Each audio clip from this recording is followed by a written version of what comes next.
right, welcome to Recruiting is No Joke. I am your host, Joel Algie, the realist recruiter.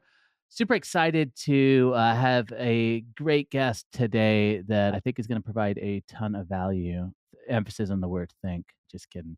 I know this guest is going to provide tons and tons of value, tons of insight in what's going on in the hiring space. So, Logan, welcome to the show. Why don't you give everyone a quick elevator pitch, Twitter bio on who you are, what you do, and who you do it for? Yeah, thanks, Joel, for having me. I'm Logan Marsh. I've been in TA now for almost 17 years. It's crazy to think. You're And not nearly gray enough to say that. not nearly great enough. Yeah. Well, I got a haircut.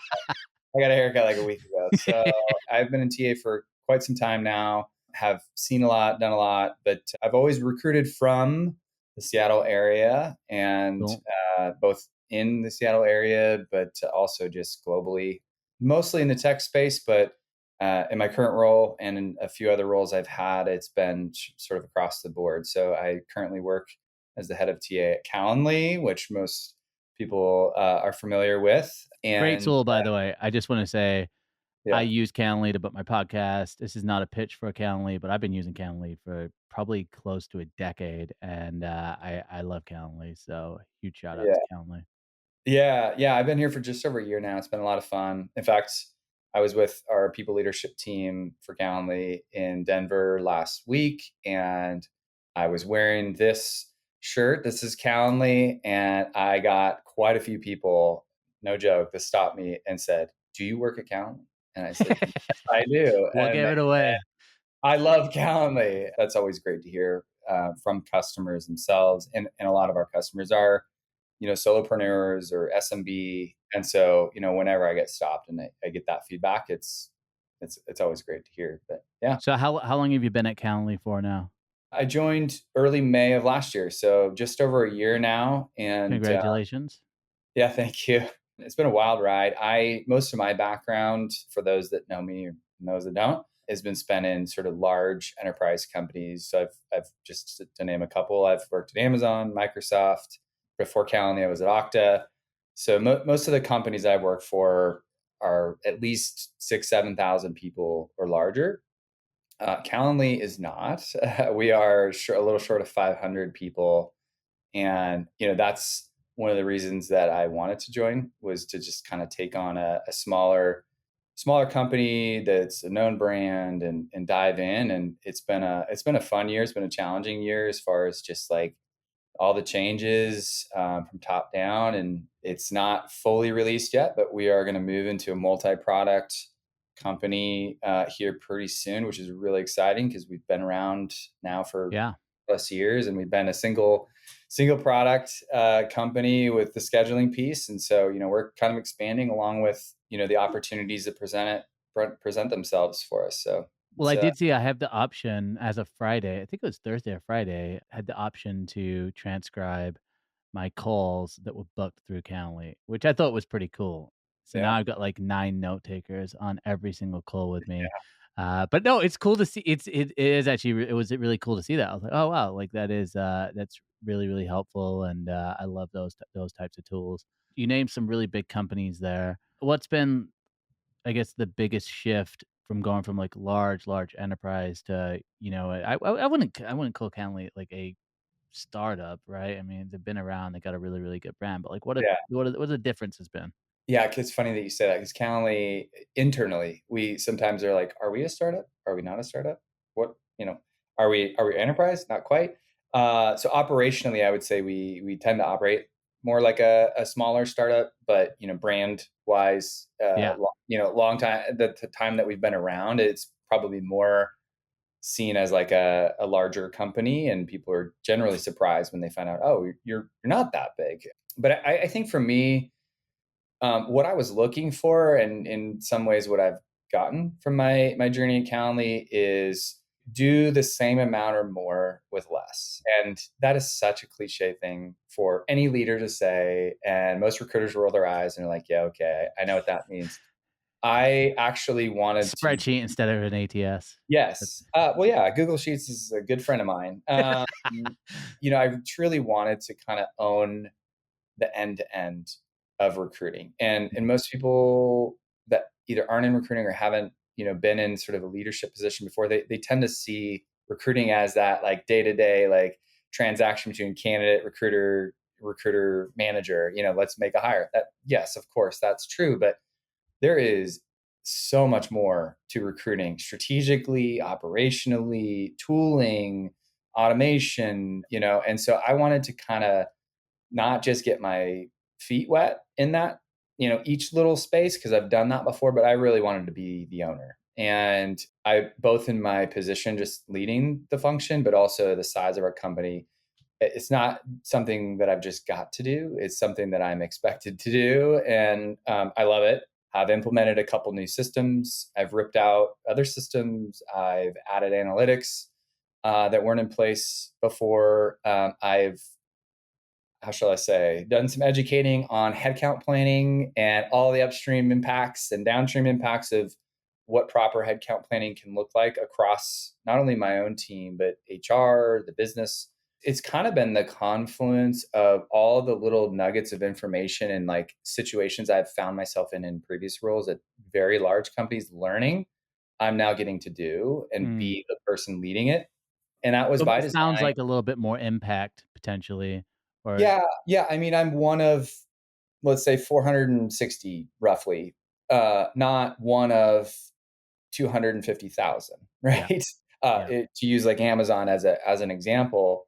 And so just naturally, probability says that you're going to be in more things and you're going to have a yeah, bigger impact on those things. And so it is, I've gotten to operate in smaller teams within huge companies as a sort of a startup. Like I've built 0 to 1s, confidential teams, in multiple companies, but it's always under that big umbrella, right? Like the resources that you have that in people, in money, in technology at your fingertips, it's just at a different level between those two environments. And so Calendly's been much more scrappy. My team has been a lot more scrappy. We change and adapt to economics down to, new leaders coming in. It feels like on a weekly basis. So, one of the things that I brought to the table here, I believe, is the ability to be scrappy and learn, but also to bring to bear experience that a lot of people in the company, I think, didn't bring in, which is that sort of stability and knowing what enterprise looks like with maturity, right? So we're kind of trying to bring us from point A and that scrappiness down, down to point B and be that more mature, stable process, systems, tooling kind of function. yeah. And so far so good, but there's always plenty to do. It's funny because I mean, what I'm seeing from a lot of the large enterprise companies right now, I mean, obviously Microsoft, I think last week they just announced that they were cutting their workforce. I think Amazon also announced they were cutting their workforce by a lot Yeah, smaller amount, but that cliche statement that you said, getting more done with less, I mean, that is the mantra for every single company right now, yeah, at least enterprise companies that I see. And a lot of that's, a lot of it now they're saying is to do with AI and technology, which it's a whole thing. But kind of talking about AI and tech. I was at a conference about a week and a half ago, 2 weeks ago, where literally the keynote speaker said that AI is it's gonna be the end of the world, and I was like, "How did this guy get on stage?" Everyone was talking about it afterward. Um, but you obviously you're using this technology. You're pretty involved in a lot of conversations around mhm, um, AI and tech. Curious from your perspective, like what do you think regular I don't say regular, but what do you think most people need to know? What should they be focusing on if yeah, you were, if you were a job seeker, if you're somebody who's just looking to grow in their career, like what would you be doing? Like what would you be focusing on? Because obviously yeah. there's a lot of conversation, not always like a lot of this is what you should do. I'll see if I can take it from two different perspectives to kind of give both sides of the coin, if you will. And this is based on personal experience. So, from the job seeker's perspective, number one, I can empathize for those that have been laid off in the last few years.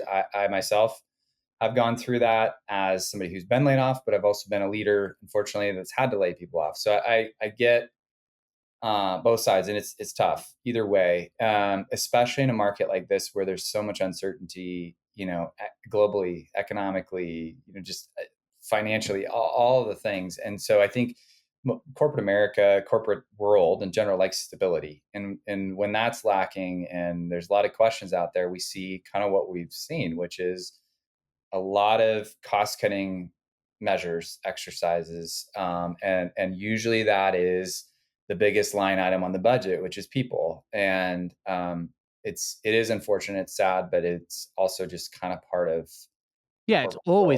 it's always been like that. It's always been like that, right? And so the advent of social media just makes it seem a thousand times worse. And it not to diminish people's reality. It's tough, and it took me almost 9 months to find a new role. This role here at Calendly, and that's somebody who is pretty well networked, has been in TA a long time, and like I understand kind of the behind the scenes of how it all works. And Yeah, you so have Amazon and Microsoft on your your yeah, yeah. So resume.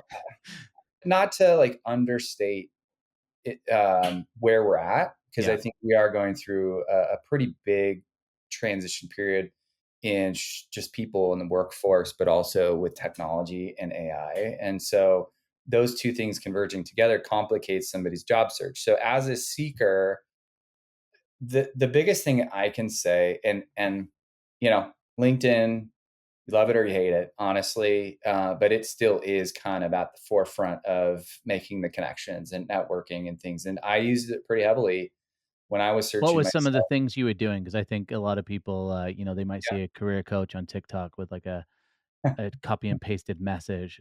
yeah, From your perspective, what does yeah. that look like?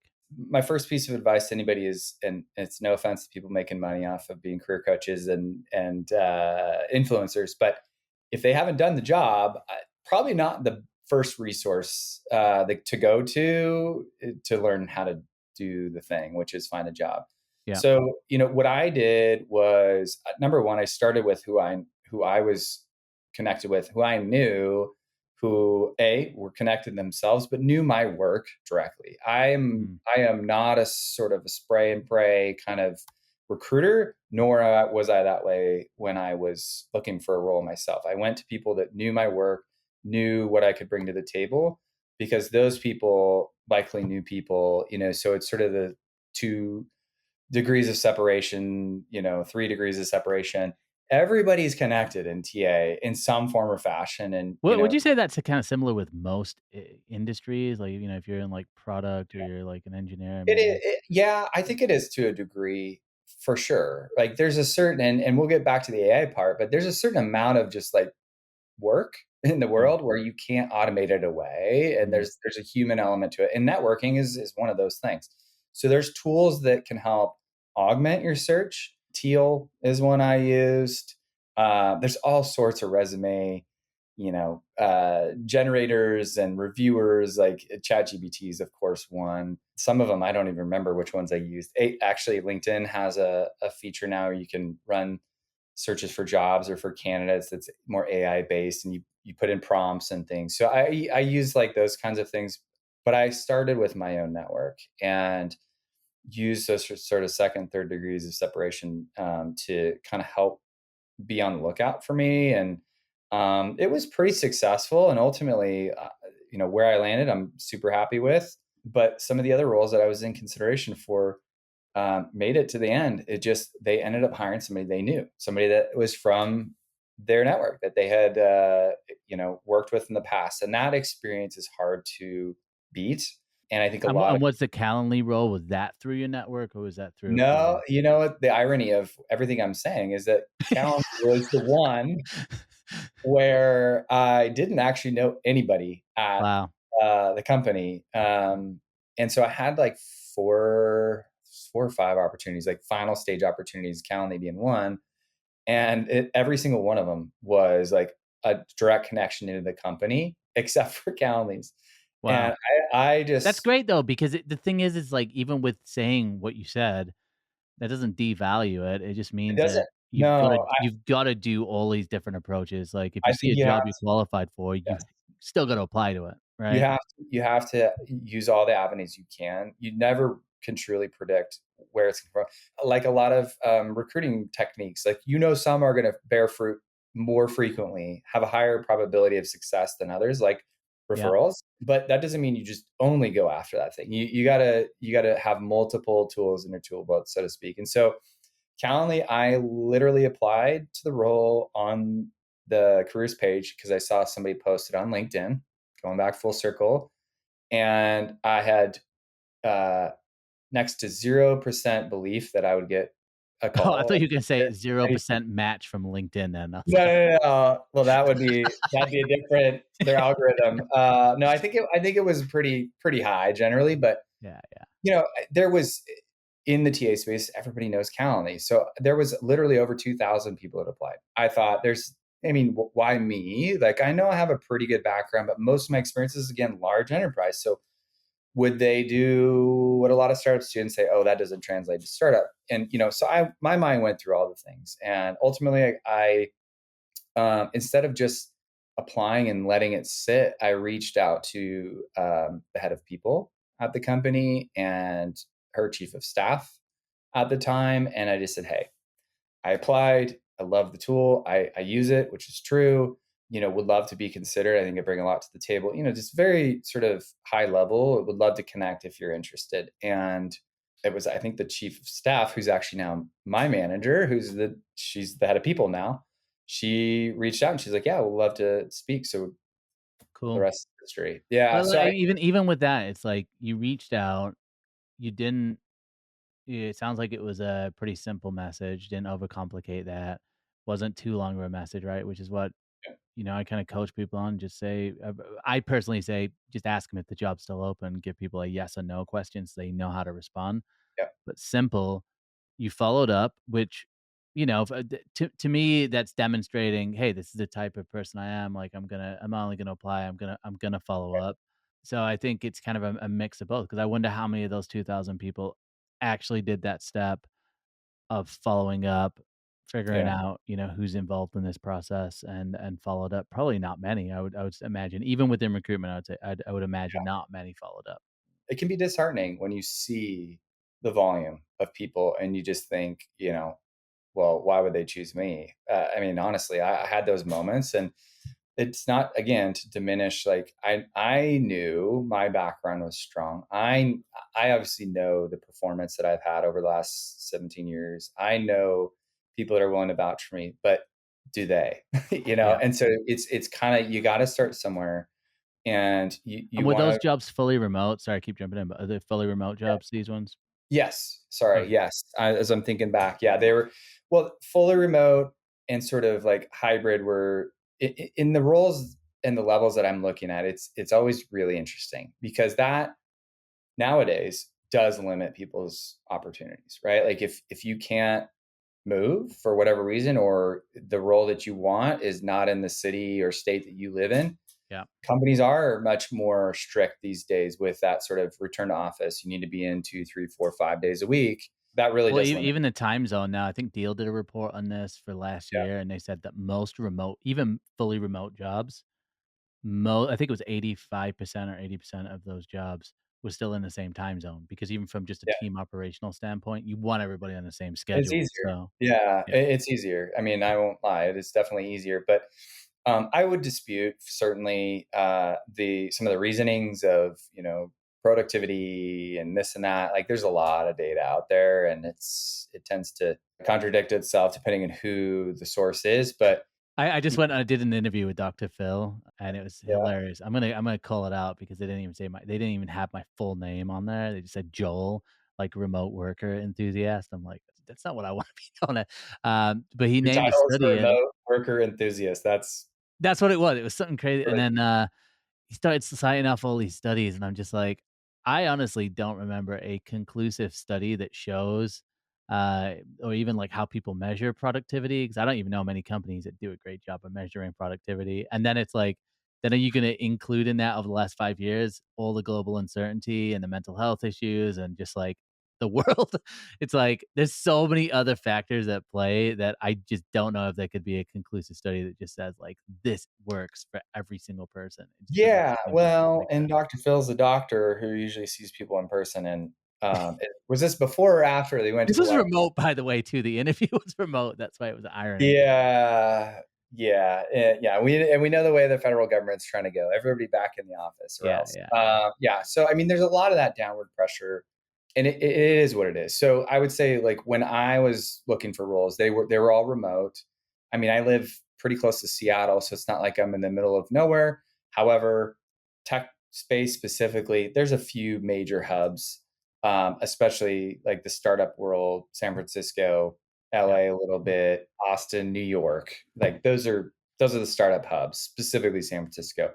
Every company I've worked for, I've spent time in the Bay Area, at the office, hanging out. So it's like nothing new, but I've always lived where I live, and so it is certainly an interesting time to kind of put into writing something that was sort of assumed 5, 6 years ago, right? Like when I was at Amazon, Amazon's always been an in-office culture. Yeah. Like you are in office, but we never talked about it prior to COVID. It was just like, yeah, okay.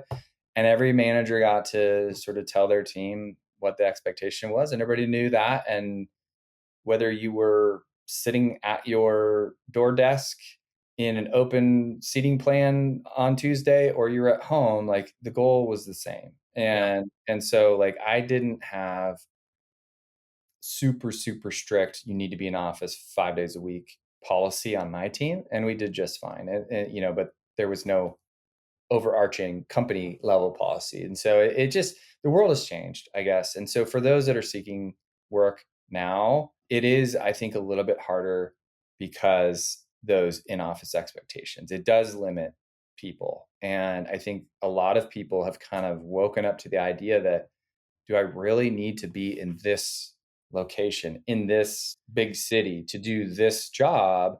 Is that like necessary, and do I want to do that? So that like sort of freedom of choice, if you will, that's always been there, has kind of woken up a little bit in a lot of people, I think. And Well, yeah, that, I remember way before COVID, I always worked remotely. 2015, I've been yeah, working remotely, and obviously with recruitment, it's pretty yeah, easy to do that because most of the work's done on a laptop and a phone, yeah, with the occasional client visit here and there, and fine to do client visits. yeah, But I remember advising a few companies, smaller ones, that were really struggling to find engineers, and usually they were in rural areas, and we would just yeah, always advise them, just say, "Look, obviously, we're not expecting you to go fully remote for this position, but if you were even open to, like, 2 to 3 days at home, you're probably gonna have more access to people who are in the city because no one's gonna wanna drive an hour and a half no matter how cool the stuff is you're doing, yep, unless you're willing to pay a ton," and they weren't willing to pay a ton compared to the companies in the city, yeah, and they would just be like, "No, no, impossible, impossible." It was just like it wasn't even an option, and then suddenly they all were like, "Oh, yeah, actually, this is an option. We can do it." I just don't think that's something you can just put back yeah, in, as yeah, well, which is kind of the challenge. But at the same time, not everybody I talk to, I think we're at a weird place, a funny place now, because there was a time 2, 3 years ago where everybody was like, "Remote, remote, remote. I wanna work remotely." And now there are more people, I think, that are like, "Actually, yeah, I wanna go into an office. Maybe I yeah, got young kids at home. absolutely. Maybe I just wanna get that separation. Maybe I like the environment and I get more motivated from it." And so it's definitely becoming like a case by case. Which makes it really challenging for any people workplace team Yeah. that's trying to implement some sort of standardized policy plan, even down to the like, hey, how much office space do we have? Where do we have it? The working norms, those kinds of things, because there it does create a bit of a inequity in a company that has a very loose policy, or they have some people that are in office all the time and some that aren't. Like it's very easy from a performance standpoint to lean more towards the person that you see all the time in the Mm. office and say, well, they're doing better than the person that's remote. Even if that's not actually objectively true, it that is part of human nature that we have to watch out for in those kinds of environments. But yeah, the employee value prop of a company like a Calendly, or even a smaller company that doesn't have the brand recognition, has to be really tied together and has to be really strong and clear and out front. Ours is somewhat like, okay, what do we want to be going forward? Because we're adding new products and things. But aside from your products and what you're building, what is it like culturally for the employee? What is their day to day? What are the perks and the things that they should be excited about outside of the build piece? And I know for us to compete with some of these bigger companies, bigger names, we have to have certain things. And one of those things that I think we'll probably always hold on to at this point is remote first, Mm, not remote only. That's kind of our phrase. I love And that. that's because we do get together. We have offsites. We have a company kickoff where everybody gets together once a year. And like those are our in person touch points. Yeah, You know, because you value human connection. we value the connection. We understand the tailwinds that being in person with people and just kind of scrumming up and getting on the whiteboard can do. But we also understand that from employee value prop, from a talent acquisition strategy, from a competition and brand perspective, like being remote opens up a lot of opportunities to gain talent that otherwise we maybe wouldn't be able to compete for. Mm. And that being remote is the reason in a lot of cases. And so I love it, but I'm also like very well aware of the world and trends and just the tech world in particular tends to be. They've definitely changed the tune. I mean, from 5 years ago, I mean, I've done videos on this where I was like, "Leaders, we're gonna be remote forever. Never going back to the office." And you just see Yeah, you could just go on Google and search, and you can see, yeah. leaders saying that, which The I think is downward just pressure from so investors is a sight to very real. behold.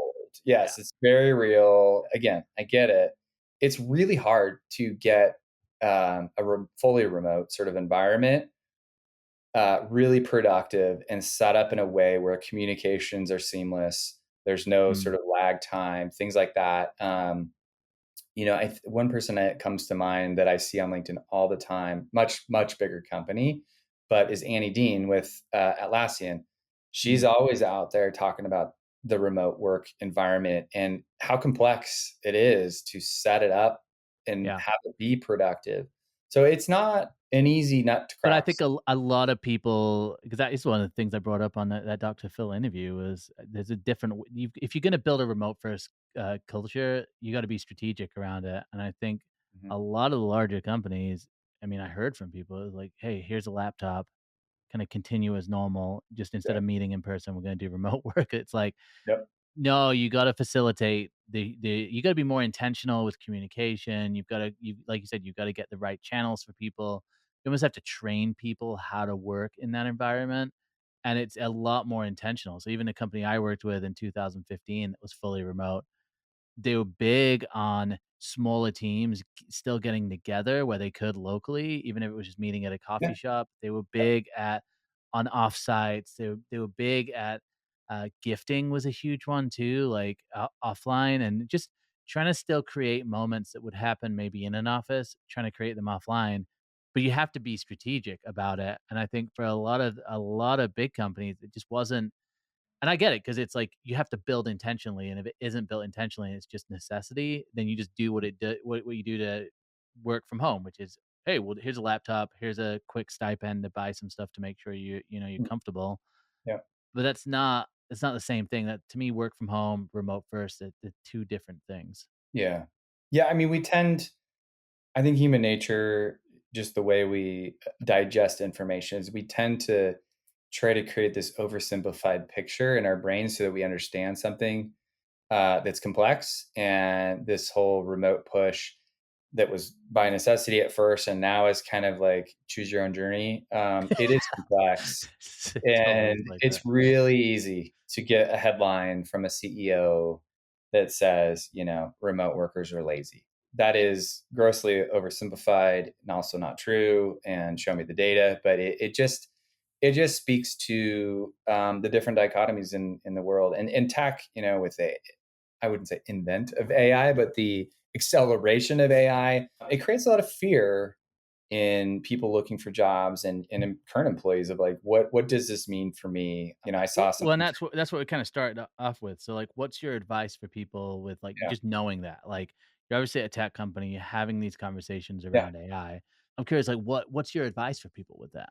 this goes for anybody, but anybody who's looking for a job, don't buy into the overhype of it's going to take your job. It's going to replace everybody. I just, you know, honestly, I don't think anybody knows that for certain, and I don't know that that many people believe it. But when you hear it enough, you start to wonder, is this true? And I think TA is a relationship building function by and large, and so like in TA, we hear it all the time. Like it's going to replace sourcers, it's going to replace recruiters, managers are going to be able to self-serve. It's going to be an automated process end to end. Like you hear it all the time, and most of it is noise.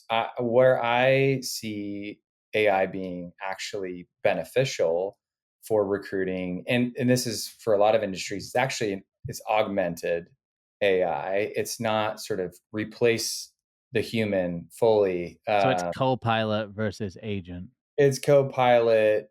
Yeah, I mean there are agents. So don't get me wrong. There's definitely a lot of companies out there that are testing out AI agents where literally leaders are having to build a capacity plan for the year with half humans and half AI agents as their team. And like, how Mm. do we work this together? Like that is reality in some cases, but it's far, far less of a reality on the whole than I think the headlines that we hear about. And so, AI, in my opinion, is, and what I've seen experientially is going to be a big benefit in terms of efficiency and effectiveness for recruiters. It really seeks to remove a lot of the administrative areas of TA that, frankly, let's be honest, most of us don't like to do.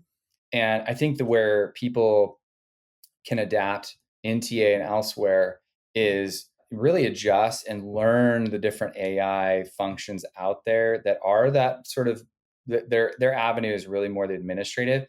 Learn them so you understand how they can help you become more strategic, more effective at the work that you just simply can't automate away. And are you in interviews now? Are you, like, finding that more of your interviews across the board, so not just in, like, TA, but, Yeah. yeah, if you're hiring a software engineer, is it becoming more of a must-have in the interview to be able to talk about AI? Like, what is No, that? I mean, not really. In some cases, I mean, just by a function of the role itself and what they would be working on and building, they need to have experience building AI tools, LLMs, things like that. But them needing to be able to talk holistically about the AI world and where the trends are and think, no, like not at all. It's really a matter of like, do you have the hands-on technical experience building the models and things that the AI sits on more so than, where do you think it's headed?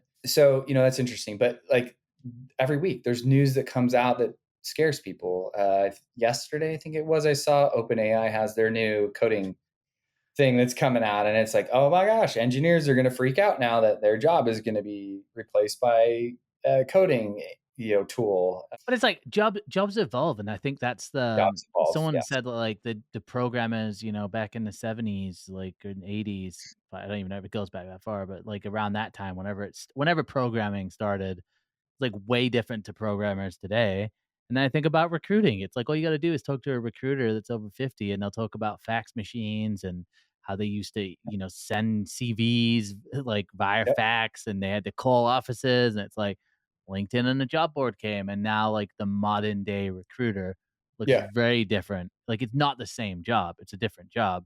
So it's like, I think that there's just that, like, even that oversimplifying of like you said, with remote work, it's the same thing can happen where it's like, look, if you Yeah. don't think your work's gonna evolve, you gotta look at the history. Like, work's been evolving. Yeah, and generally speaking, again, it's really easy to kind of mentally go into that like place of fear and be frozen in what is AI going to do to me. I tend to just my brain just goes to the, oh, this is interesting. Like, how can this make me better? Mm. Curiosity mindset, and the humans are very adaptable. In case we forgot, and we've done a lot of it over hundreds, thousands of years, and so like this really isn't anything new in that way. It's just a different age in the tech era, which is like a grain of sand on a beach. And so like lean into learning about it. Go on ChatGPT and search what are the AI tools out there. Look on LinkedIn, follow AI companies and see the trends and be curious, learn about it because ultimately, when you're looking for a role, people want to know about like what's your sense of ownership, what have you delivered, of course, but like what's your mindset around like how do you learn, and if you can speak to sort of some of the trends in the market around AI and like how you've played around with the tools and tested them and it's given you more efficiencies in one area or another, like that makes you more interesting as a prospect to a company, whether they are leaning heavily into AI or not. It speaks more to like your mindset. And I think in this world, as a leader myself, I want people on my team that are curious, that are adaptable, that have a strong sense of ownership and just want to get stuff done. How Uh, do you vet that out in the process? Because I had someone yeah. on the show 2 or 3 weeks ago, actually said kind of similar things, and they had their own answer of how they vet that out. But curious from your perspective, like, how is it just asking the right questions or, like, are you like yeah, just walk me through, like, how you figure Yeah, that out. yeah, I mean, I could go through the whole like, well, let me tell you about the STAR method and all of that. That's my Amazon in me, but there truly is an art to recruiting in that. I think how you ask questions. I always say keep it simple, keep it high level, let the person lead you. Mm, So you ask him a question about, tell me about a time. This is behavioral, of course. Tell me about a time when you were presented with a challenge that you didn't quite know how to solve at the offset. Like, what was it? What'd you do? And then that one question is going to lead you down so many different routes that you could take to learn about this person's thought process. That's just like in my own recruiting, but I also would ask any business leader that role, like, how do you come in and week one, three of your leaders quit. What do you do? Some of it you could maybe lean on some experience, but other things is talk me through like how you would solve this looking forward, and then how you have solved this looking backwards. So you kind of get the full, the history is the best predictor of the future kind of a situation. But you keep it high level. Obviously, whenever I'm talking to somebody, I've already usually vetted that they have the functional skills and experience to kind of get to that point. And so it's really about uncovering how they communicate, how they think through things, how can, they show their adaptability within the conversation. And then you just triangulate all the data points from the others that have talked to the person. And you kind of, over enough time, over enough interviews, you kind of, you get a gut sense pretty quickly. There's this old saying of like, oh, in the first 5 minutes, whether you're going to hire the person or not. Maybe, maybe not. But there's well, certain, you can combine that, I think, with obviously, yes, we have tools now, right, with, like, interview intelligence, and I'm yes. thankful we've got transcription tools, and we can go back, and we Mhm. can do a scorecard, but, that Yes. way that kind of gut instinct yeah, it's definitely, like, still a real thing that you pay attention to, Yeah. like, definitely if you get a negative feeling right away, you're probably gonna look more into, like, why Yeah. was that, and try to figure it out, and then ask other people in the team, "Well, did you get that same sense?" Yeah, and That transcription tools, by the way, you mentioned this. I can't go away from that one. It's such a game it's a game changer. changer, it really is. Um, it's a time savings, to the nth degree. It removes a lot of bias that like, oh, is this what I remembered them saying? You forget to take that one note that could be the deal breaker, one way or the other. And having that objective, real transcription that also, by the way, can show you themes over time about certain roles that you're hiring and point out Yeah. biases and diversity opportunities and things like that. Like it is such a game changer. I was talking to a head of TA at a pretty well known startup a few weeks ago. We're connected, and he was like, "I don't know what I would do without our transcription tool. Like, it saved me so much time. Like, I don't have to take a single note anymore." And I'm like, "Boy, that sounds amazing." Well, So it's the time saving, but like you said, it's you can start training interviewers, you can start to really yeah, question, like, "Alright, is this hiring manager cutting Absolutely. people off when they talk? Are they over talking? Are they asking the wrong types of questions? Like, who are my great interviewers? Um, because sometimes people do boil it down, "Oh, it saves time." It's like, well, yeah, but it's like the information that you're getting is huge. Like, I know, it's one of the things I think Bright Hire do a really good job with their, kind of data that they pull in and they present it all the time. It's super interesting to see those Yep. trends of like how people are interviewing and who's interviewing how different people in certain ways. And it's massive. It's like we never had that before. Like you could literally, if you track it long enough, you're literally able to see like who's actually good at interviewing and who isn't and train them up to get them better. It's It amazing. is absolutely, you said a game changer. That's the right word for it. And I talked to Ben, who's one of the co-founders of Brahera, often on LinkedIn, and I love that product. And I think it's probably the leader in that space, but there's several others, and I think they're all doing Good work. great great work. And the beauty of that tool is anybody that's been in TA for 5, 10 years or more hears the term quality of hire thrown out all the time. Yeah. Uh, and nobody, in my opinion, has ever been even close to good at measuring what does that actually mean objectively. There is so many factors that go into it. But the beauty of that kind of transcription tool and the data that you can gather from it is you actually can start to see quality of hire over time once you've hired the people, and then you take a look back 6 months into the role and say, well, this is the whole transcription, these are the themes, this is what good looks like.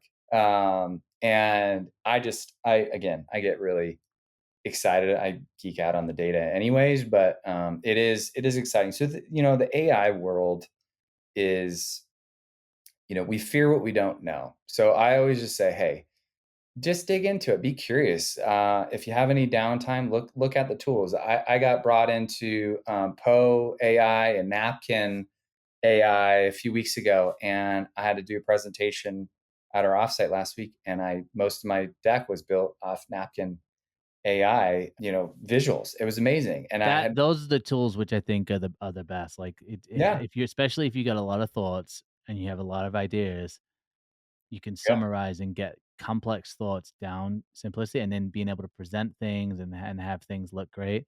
AI is great at that, but has to be from you, and I think yeah, this is what people absolutely. forget. Like, this is Logan's thoughts in his head, and he's like, "I don't have hours and hours to put this together in this nice."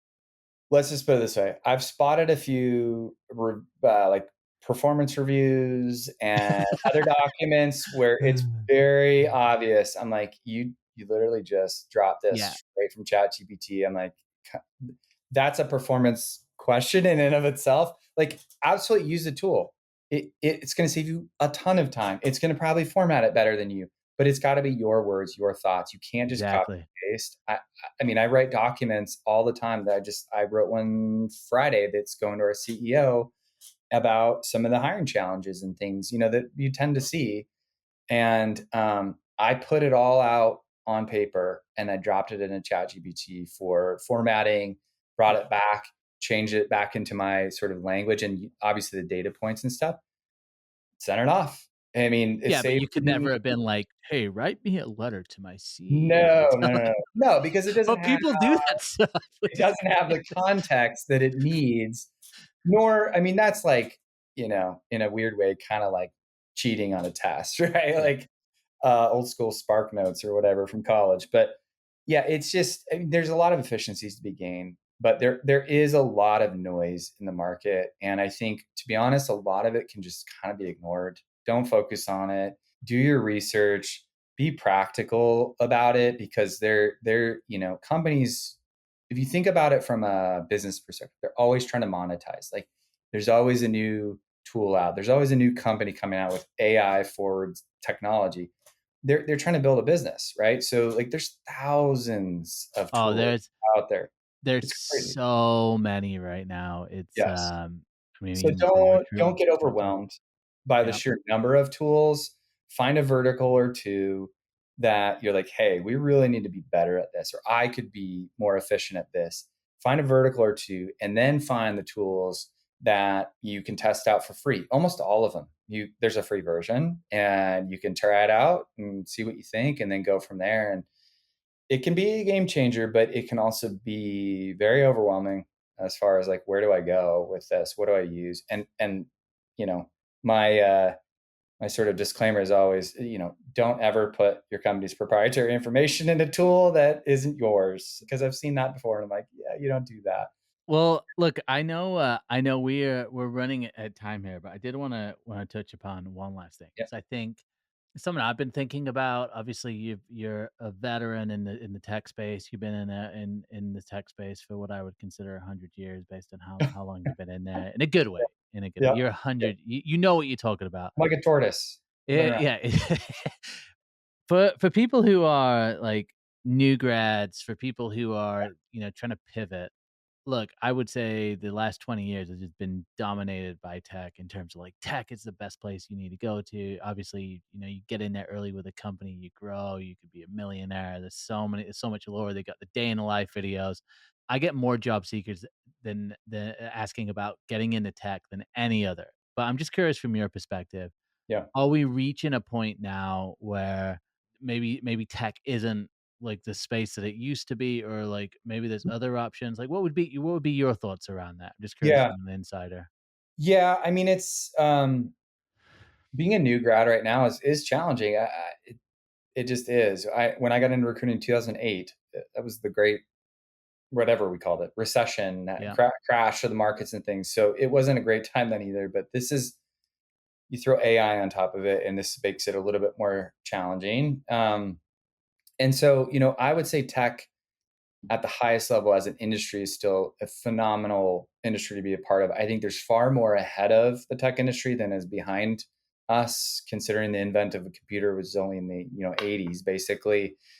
So I wouldn't say give up on the tech market, but I would say do a little bit of research, on the market itself, and where are the trends? Like, what parts of the tech industry are sort of maybe fading away a little bit? What parts are expanding? So I'll give you an example. So health technology. If you look up startups, you'll see health tech everywhere. I think that is an industry that is needing desperately disruption from technology, from AI and things. So if you're an engineer, you're a product manager, look at that space. If you're in a program management space or operations space, this might sound a little weird to say this, but the defense industry is a pretty good one here in the U.S., at least in terms of just the opportunities. There's some pretty big, Anduril is one of the sort of darling startups, if you will, in that I space. love their employer marketing too, by the way. It's so Yeah, good. yeah. Don't work there. Apparently, is code for please come So join us. great though. It's like Yeah. it's so counter like what I would expect from that Yeah, industry, but it's yeah. just I mean, so it's good. it's it's it's it's tricky. So I wouldn't say necessarily focus on the biggest brand names like the FANG companies. Everybody in engineering says, I want to work at a FANG company. But like, do you? Do you know? And it's not, there's jobs there, they're great companies, but there's just so much out there now in different verticals, new verticals, re-emerging verticals, that I said do a little bit of research on it. The tech industry is not going anywhere. And then the other piece is really just like, I say this as somebody who fell into recruiting, which everybody who's in recruiting says that, is do a little bit of like, what's the most important to me? What Mm. are my morals? What are my values? And, is there any particular type of company or technology or things that like genuinely I can get really passionate about? Climate science, I love it. I think there's a lot of opportunity in technology there. There's a lot of politics involved, but so do some soul searching. Also, just kind of follow the trends in the industry, and you'll be just fine. But this too shall pass. Everything goes through cycles. In a few years, hopefully, this will all just be a distant memory. But don't just Not sit according back. to that guy at that HR conference, okay? He's Oh never yeah, getting AI is gonna invited again. what it was it that they said? He literally said that. He goes, "I don't know about these HR people, but AI is taking over everything, so just it's done and Yeah. over." And people went away with like, "What?" And I was like, "Why would like, did they not vet this guy? Like, Mm, why?" yeah. Anyway, I mean, I've heard a avoid that lot of stuff. things come out of a lot of very senior level leaders' mouths that might be slightly disconnected from reality. You're watching Black Mirror, that's what's going on. Yeah, well, yeah, that's a good show. But it, generally, again, it's I say this to my own recruiting teams, which is like, don't follow the peaks and valleys of the industry of the business. Stay steady, Hmm. right? Build your operation, build your technology stack, build your team to operate steady, and you'll be just fine. And that's kind of the way to look at this current market. I think is just like, don't find yourself at midnight scrolling through AI platform apps. Like, it's okay to disconnect from time to time as well, but it's not all bad. And I think the more people can find the good areas that are good and adapt to them, the better off that they'll be as individuals. You gain a little bit more control, which I think is what we all sort of seek professionally and personally. That I would love be my it. And I also think one big thing that people aren't talking about a lot, but I actually feel like it's gonna open up a lot of opportunities is, retirement. Like, I think there's a lot of people who are gonna go into retirement over the next 5 to 10 years. There's a lot of people who haven't, and I noticed this in '08 because that was when I entered the workforce as well. Well, it was a little later than that. 11 was when I graduated college, but similar time period. Mhm. A lot of people's 401(k)s got hit hard. They had the uncertainty, so they stayed in the workforce, and it kinda stopped a lot of opportunities for entry level people. We're at a similar point there, where there's a lot of people who are, like, continuing to work, but they are inevitably Yeah, going to retire or yeah, die. Just they're yeah, but they're not gonna be in the workforce forever, and it's actually a lot of people, and so I think, there'll be a lot of retirements over the next few years, which will open up opportunities as well. Um, but it just doesn't get talked about a lot. yeah, It's something which I think it's gonna happen as well, yeah. and it's gonna open up opportunities. Yeah, I mean, the baby boom generation is huge, right? And they're approaching the later years, right? Especially for working and Gen Xers as well. Their kids, they're not getting any younger either, and a lot of them, made some great money in the tech industry, a decade or so ago, and so they're not needing to work maybe as long as some other generations. And so, yeah, it's kind of the natural cycle of just the workforce in general. But the technology piece of it, I think that we just don't know what we don't know. Like it's gonna, and who knows what 10 years, 5 years even looks like. It's like focus on now, focus on what is going to be beneficial to you and be a tailwind for you as an individual, but for your organization, and you'll be fine.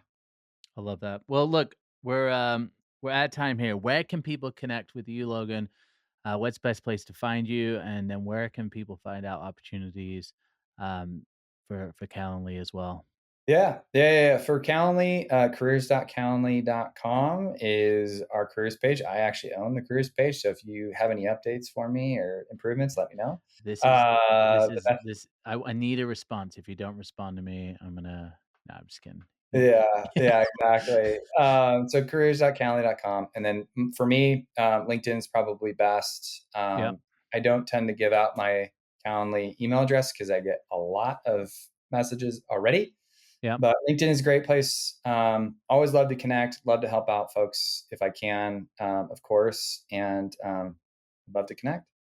Well, guys, go connect with Logan on LinkedIn, and always just say what I always say: if you want to get connection request accepted, just say, "Hey, heard you on the podcast," and then just always be patient as well, because Logan is not spending all day on LinkedIn. In fact, I actually sent him a LinkedIn message today, and he didn't get it because he gets a lot of messages on LinkedIn. So just always be patient.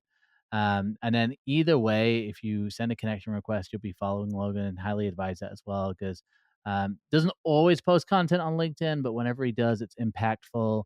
As you can tell from this episode, a lot of value there as well. So, Logan, appreciate your time, man. I'm really glad that we were able to connect as well a couple of years ago now, and great to see what you're doing at Calendly. And for everyone who listened, who made it this far, well done. Appreciate you, and we will have another episode live next week. So go to iTunes, Spotify, subscribe, leave a review, and we'll talk to you guys soon. Take care. Thanks. All right. See you later.